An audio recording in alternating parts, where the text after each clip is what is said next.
Млечните зъби, иако се менуваат, имаат многу важна улога во растот и развојот на целиот дентофацијален систем. Доколку се расипат или прерано се изгубат, може да настанат несакани последици врз трајните зъби, а најчесто тоа е недостиг на простор за нивно правилно сместување.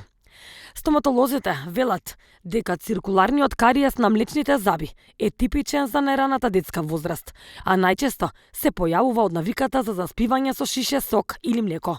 Да. Значи, најчест проблем кој сум се соочил во мојата кариера со децата е тоа еден циркуларен кариес се вика. Циркуларен кариес значи на сите зъби, значи од предните страни се појавуваат кариеси и тоа е најчесто од една навика на родителите да ги заспиваат децата со шише со сок или со млеко. Значи, тој константен прилив на шекери им дозволува на бактериите да се исхрануваат и да создаваат тие кариозни лезии на зъбите, и тоа ако се прави долгорочно, значи има сигурно некој ќе се пронајде сите расипани зъби на децата, и тоа е треба да се избегне, например да се научи, може детето ако сака да заспива со шише, да се научи да заспива со вода или со чај, нешто да не содржи вештачки шекери или, например, во случајот со млекото, тие се природни шекери, меѓутоа сепак се. Во однос, нели, еве, спомнавте и со лажлевки, со цуцли, со шишиња, доколку тоа е еден подолг период и самата поставеност на цуцлите знае да придонесе кон ортодонтска аномалија, која треба на време да се увиди, да се тргне тоа што го предизвикувачот на таа ситуација и во некоја возраст ортодонт да го санира тој проблем за, да кажеме, детето да не има трајни деформитети. Уште од најрана возраст, децата да стекнат навика за четкање на зъбите и да се избегнуваат вештачки шекери, советуваат стоматолозите. Значи, исто е како и кај возрастите и кај децата. Меѓутоа, кај децата е поспецифично, бидејќи нивните зъби се, да кажеме, со помала минерална структура, тоест по-слаба, по-меки на некој начин. И, значи, како што кажав претходно, значи мора да се навикне детето уште од првото запче кога ќе излезе. Значи, дали излегло на 6 месеци, на 10 месеци, на една година, да се стави четка во уста. Детето да се навикнува на четкање на зъби. Значи, хигиената на прво место. Второ, диета.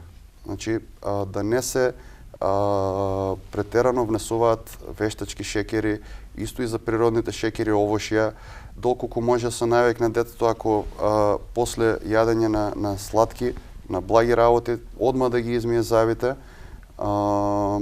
Навиките што ги спомнавме исто со заспивање со сокови, со такви работи да се одбегне, и секако постојат и превентивни заштити, превентивни мерки за да се заштитат зъбите кај децата, како премачкување со флуориди кај својот стоматолог.